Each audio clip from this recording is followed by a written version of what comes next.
এই যে আমাদের মকরমপুরে 10 নম্বর ওয়ার্ডে জলের সমস্যা, তার জন্য তুমি কি বলতে চাও? কি বলবো, আমাদের জলের সমস্যা বিশাল সমস্যা, এর থেকে বড় সমস্যা আর কিছু নাই। জলের সমস্যা হচ্ছে, এই সমস্যা নিয়ে তুমি কি বলতে চাইছো?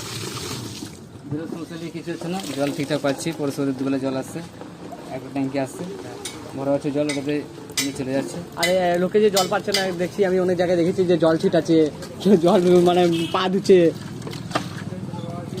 ধোয়া হচ্ছে বাড়তি জল, যেটা বাসন মাজার জল, হ্যাঁ কাপড় ধোয়া জল, সেগুলো ছিটানো হচ্ছে, এই ঘরগুলোকে ছিটাচ্ছে। মকরমপুর 10 নম্বর ওয়ার্ডে এত জলের সমস্যা হচ্ছে, তার জন্য তুমি কি বলতে চাও?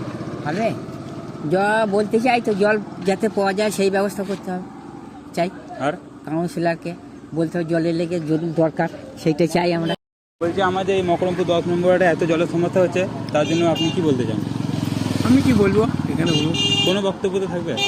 জল দেওয়ার দরকার আছে এখানে, বলছি। বলছি মকরমপুর 10 নম্বর ওয়ার্ডে জলের সমস্যা, ঠিক আছে? আর তোমার কি বক্তব্য আছে বলা? জলের টান, আর জল লিতে লিতে আমার ফোন ফেটে গেছে, এটাই টান। আর জল নাই মকরমপুরে, জলের অবস্থা খারাপ, রাস্তার অবস্থা খারাপ।